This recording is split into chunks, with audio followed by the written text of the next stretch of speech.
बिस्मिल्लाहिर्रहमानिर्रहीम। अस्सलाम वालेकुम। आपका दोस्त सलमान हैदर। दुआ है परवरदिगार से कि उसने आपको और आपके अहले खाना को अपनी हिफ्ज़ अमान में रखा। वो मुबारक हो जी, अदलिया ने रजिस्ट करना शुरू कर दिया। पिछले 15-20 दिनों से जिस तरह अदलिया को दबाव में रखा गया हुआ था, यानी even chief justice of Pakistan Umar Ata Bandial साहब तक को चैम्बर वर्क के अंदर मजबूर कर दिया गया था। हालांकि कहा जा रहा था कि वो अपनी नौकरी के आखिरी 2 हफ्ते बहुत ज़्यादा एग्रेसिवली प्ले करेंगे, उन तमाम तशनगियों को ख़त्म करेंगे जो चीज़ किसी न किसी बिना पर कॉम्प्रोमाइज़ हो चुकी है, शायद नैब के फैसले के हवाले से, इसके अलावा इलेक्शन इस्लाहात के हवाले से और दीगर कई कैसे प्रोसीजरल एक्ट के हवाले से, और जो अदालती इस्लाहात का बिल है उसके हवाले से, और तौहीन अदालत के हवाले से, पंजाब के इलेक्शन उनके हवाले से, केपीके के इलेक्शन उसके हवाले से, किस किस तरह सिस्टम को फुटबॉल बना के खेला गया, किस तरह आइन की अपने हिसाब से तशरीह करके किस तरीके से जलीलो ख्वार किया गया पाकिस्तान के अवाम को। हम ये समझते थे कि सुप्रीम कोर्ट के चीफ जस्टिस उमर अता बंदयाल साहब थोड़ा नेक्स्ट स्टेप पे आगे आएंगे, लेकिन बहरहाल ये सिस्टम ऐसा है जिसमें chief justice of Pakistan Umar Ata Bandial साहब को सिर्फ मुझे ऐसा लगता है कि वो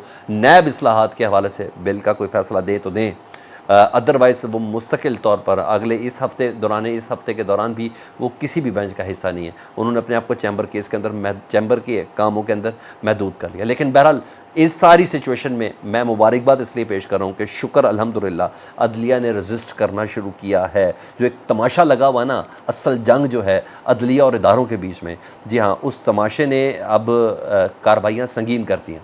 अब होंगी तौहीन अदालत की कार्रवाइयाँ, जिससे मुतल्लिक हम मुसलसल सोच रहे थे कि ये क्यों नहीं हो रहा।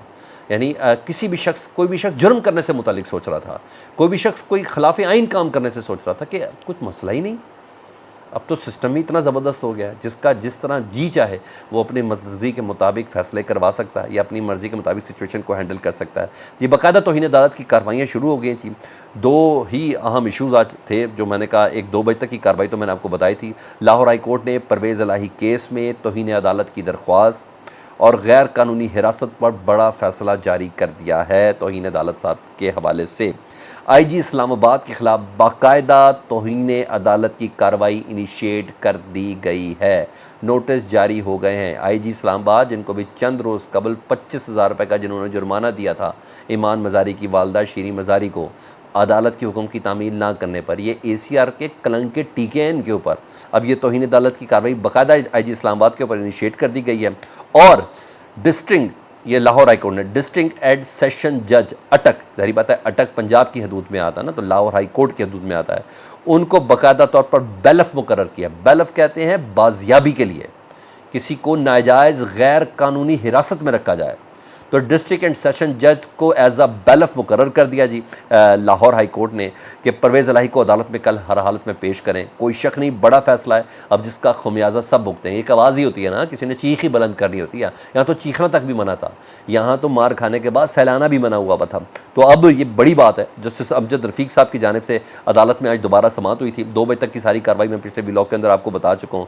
उसके बाद 2 बजे के बाद का जो हवाला था, जिसमें IG साहब को बुलाया गया था और कहा था कि IG साहब आ जाएँ तो उनके हक़ में बहुत बेहतर होगा। 2 बजे के बाद IG साहब आए, अपने मखसूस अंदाज में वो पेश हुए जी। एडवोकेट जनरल भी साथ उनके पेश हुए जी। क्योंकि 2 दरख्वास्तें थी, एक तो तौहीन अदालत की दरख्वास्त थी जिस पे DIG ऑपरेशन और DIG इन्वेस्टिगेशन दोनों को तलब किया गया था। सुबह खबर दी गई थी कि बलूचिस्तान में, फिर जब IG साहब आए और SP सिक्योरिटी के ख़िलाफ़ भी थी, 3 अफराद के ख़िलाफ़ थी, तो IG साहब आए, उन्होंने मौक़िफ़ दिया, मुझे तो किसी बात का इल्म ही नहीं है, ये डॉक्टर उस्मान अनवर साहब कह रहे हैं। उन्होंने कहा क्या हुआ, मुझे तो किसी बात का इल्म ही नहीं है, हमारे तो सोच और तसव्वुर में भी नहीं है कि हम अदालत के अलावा हवाले से किसी किस्म की कोई तौहीन करें। और बड़ा मखसूस अंदाज में उन्होंने, जैसे कि कोई मसला ही कोई नहीं था। उन्होंने कहा अच्छा, मेरे किसी अफसर की पंजाब के अफसर से बाहर के कोई अफसर कर ले तो कर ले, मेरे किसी अफसर के साथ तौहीन अदालत की कार्रवाई तो मैं पूरा जिम्मेदार हूँ। यानी बात करके उन्होंने ख़त्म करने की कोशिश की। अदालत ने कहा नहीं, आप कह रहे हैं हम अदालतों की तौहीन का सोच नहीं सकते, मगर अदालत की तौहीन हुई है। एडवोकेट जनरल ने कहा जी हमें थोड़ी तैयारी करनी, तो हमें थोड़ा 24 घंटे का वक्त दे दें। तो बहरहाल IG पंजाब कहते हैं परवेज़ इलाही साहब तो पंजाब की तहवील में है ही नहीं, और IG कहते हैं मुझे तो पता ही नहीं है कि वो कहाँ है। अब मासूमियत की इंतहा देखें सर, पाकिस्तान के किसी पागल बच्चे को भी पता है, किसी मोटर मैकेनिक को भी पूछ लें वो किधर हैं, मगर IG पंजाब कह रहे हैं मैं क्या कह सकता हूँ। इंतहा ये मासूमियत, क्योंकि मुझे तो पता ही नहीं वो कहाँ है। तो जस्टिस साहब ने कहा कि मेरे हुक्म की तामील की नहीं आई साहब, मैंने बाकायदा कहा था कि मेरी पंजाब पुलिस अपनी सिक्योरिटी में उनको घर तक छोड़ के आए। और लतीफ़ खोसा साहब ज़ाहिर उस गाड़ी के अंदर थे, उनके साथ भी बदतमीज़ी की। उन्होंने कहा मैं ऐनी शाहिद हूँ, IG पंजाब उस्मान अनवर झूठ बोल रहे हैं, मैं नहीं शाहिद हूँ, मेरे से भी बदतमीज़ी हुई, परवेज़ इलाही को घसीट के लेके गए, मुझे भी धक्के मारे गए। तो तो ये साहब झूठ बोल रहे हैं। तो बहरहाल यहाँ तक तो बात पहुँची। उसके बाद आईजी साहब ने कहा कि मेरे जो दोनों अफसरान हैं ना, डीआईजी इन्वेस्टिगेशन और डीआईजी ऑपरेशन, ये दोनों कराची ख़ास ऑपरेशन के सिलसिले में गए हुए हैं। सबको पता कौन सा ऑपरेशन है। लाहौर में मैच हो रहे हैं, खुद ही अगली स्टेटमेंट भी बता रहे हैं कि लाहौर में मैच हो रहे हैं, इसलिए मुझे थोड़ा वक्त चाहिए जवाब देने के लिए। भाई डीआईजी ऑपरेशन आपने कराची भेजा हुआ है स्पेशल ऑपरेशन के लिए, डीआईजी इन्वेस्टिगेशन आपने भेजा हुआ है स्पेशल ऑपरेशन के लिए। आप कह रहे हैं लाहौर में आपको पुलिस रिक्वायर्ड है, बड़ी बात है। खैर आपका एक जुमला दूसरे जुमले से कॉन्ट्राडिक्ट कर रहा है, हालांकि बड़ी तसल्ली बख्श आईजी पंजाब जवाब देते, लेकिन इस बारी पता नहीं क्या हुआ था। बहरहाल आईजी साहब ने कहा कि ये मेरी जिम्मेदारी नहीं है कि सुबह से बाहर अगर इस्लामाबाद की पुलिस अगर किसी को ले जाए, तो अगर इस्लामाबाद पुलिस आकर उठा के ले जाए, तो फिर जज साहब ने कहा ये सफ़ेद कपड़ों में कौन लोग थे जिन्होंने चेहरे ढापे हुए थे, इन सब की शनाख्त अब आपको करा के देनी होगी।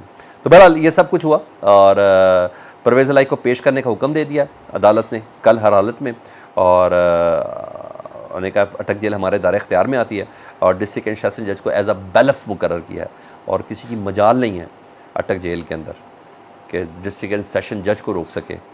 बेलफ मतलब गैर कानूनी हिरासत से परवेज़ इलाही को निकाल के लाहौर हाई कोर्ट में पेश करने के बाद से। तो मैं खुश हूँ कि सिस्टम के आगे अदलिया ने, जी हाँ, अपना सर में थोड़ी सी, जैसे कहते हैं ना, अकड़ाव लेके आए कि यस हम हैं। नहीं तो जिस तरीके से ये चल रहा था ना, बहुत सी चीज़ें बहुत से लोगों पर गैर गुजरी थी। एक तो ये हो गया, एक हाई कोर्ट के अंदर ये कार्रवाई हुई। दूसरा हाई कोर्ट है इस्लामाबाद हाई कोर्ट, जहाँ 3 MPO को चैलेंज किया गया परवेज़ इलाही के साहब के वकीलों ने। तो वहाँ आईजी इस्लामाबाद को तो तौहीन अदालत का नोटिस जारी कर दिया गया जी, और अब आईजी इस्लामाबाद कभी जुर्माने देंगे और कभी ये तौहीन अदालत होगी। तो वहाँ ये भी हो गया, सबसे बड़ा पुलिस का अफसर है, और इनको कहा जाता है कि ख़ास ही खुनस है पाकिस्तान तहरीक इंसाफ से, इनके मुतल्लिक ये मशहूर है। तो बहर या खुनस है या वफादारी बहुत लाजिम है उनके ऊपर। तो कल इसके हवाले से नोटिस जारी कर दिया गया।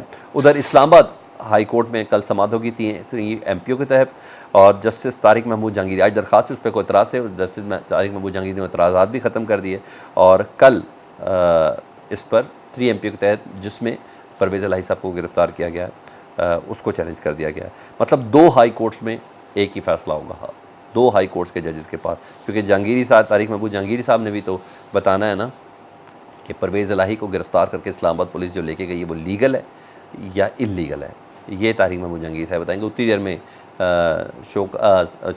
तौहीन अदालत का नोटिस तो आईजी को हो चुका है। दूसरी तरफ नैब ने इंट्रा कोर्ट अपील दायर की है जी, और दायर कर दी है जी, और कि सिंगल बेंच के फैसले के ख़िलाफ़ ये अपील दायर की गई है, और अब कल जस्टिस बाकर नचवी साहब, डिवीज़नल बेंच है जी हाँ, वो उसकी समाअत करेंगे। आप देखते हैं बाकर नचवी साहब परवेज़ इलाही की रिहाई का जो सिंगल बेंच का फ़ैसला उसको मुअत्तल करते हैं कि नहीं करते। हालांकि ये मुझे जितनी अंडरस्टैंडिंग, ये बेहतरीन प्लेटफॉर्म था सुप्रीम कोर्ट में जाने का। वो कहते हैं कि नैब कहती है कि हमारा मौक़िफ़ ही सुना नहीं गया।